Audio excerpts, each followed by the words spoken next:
నమస్కారం. Welcome to my channel. ఈ వీడియోలో ఇప్పుడే అందిన వార్త తీర్పు వచ్చేసింది. సుప్రీంకోర్టు సంచలన తీర్పు. దీనికి సంబంధించిన తాజా న్యూస్ అయితే వీడియోలో తెలుసుకుందాం. వీడియోని ఎక్కడే కానీ స్కిప్ చేయకుండా ఎండ్ వరకు చూడండి. అప్పుడు ఇన్ఫర్మేషన్ పూర్తిగా అర్థమవుతుంది. వీడియో చూస్తున్న ప్రతి ఒక్కరు వీడియోకి లైక్ చేయండి ఫ్రెండ్స్. ఈ వీడియోని తోటి మిత్రులతో అయితే షేర్ చేయండి. కొత్తగా మన ఛానల్ చూస్తున్నవారు సబ్స్క్రైబ్ చేసుకోకుంటే వెంటనే మన ఛానల్ అయితే సబ్స్క్రైబ్ చేసుకోండి. దీని ద్వారా నేను చేసే లేటెస్ట్ వీడియోస్ అన్ని మీ వరకు రీచ్ అవుతాయి. ఇక ఆలస్యం చేయకుండా వీడియోలోకి తెలుపుదాము. కొంతమంది హైకోర్టు విశ్రాంత న్యాయమూర్తులకు నెలకు 6,000 నుంచి 15,000 రూపాయల వరకే పెన్షన్ లభించడంపై సుప్రీంకోర్టు దిగ్భ్రాంతం వ్యక్తం చేసింది. తక్కువ పెన్షన్ విషయంలో ఓ హైకోర్టు విశ్రాంత న్యాయమూర్తి దాఖలు చేసినటువంటి పిటిషన్పై విచారణ సందర్భంగా justice B R Gavai, justice P K Mishra, justice K V విశ్వనాథన్లతో కూడినటువంటి ధర్మాసనము ఈ మేరకు స్పందించింది.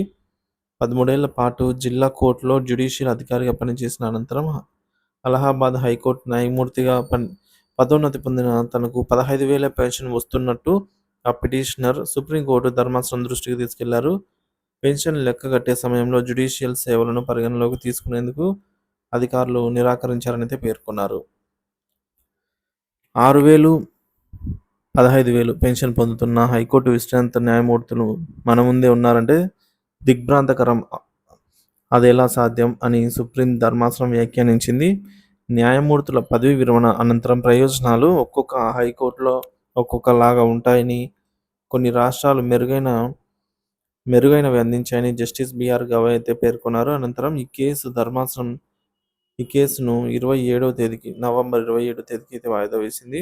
మార్చిలో ఒక ప్రత్యేక పిటిషన్ విచారణ సమయంలో హైకోర్టు విశ్రాంత న్యాయమూర్తుల పెన్షన్ ప్రయోజనాల విషయంలో సర్వోన్నత న్యాయస్థానం కీలక వ్యాఖ్యలు అయితే చేసింది.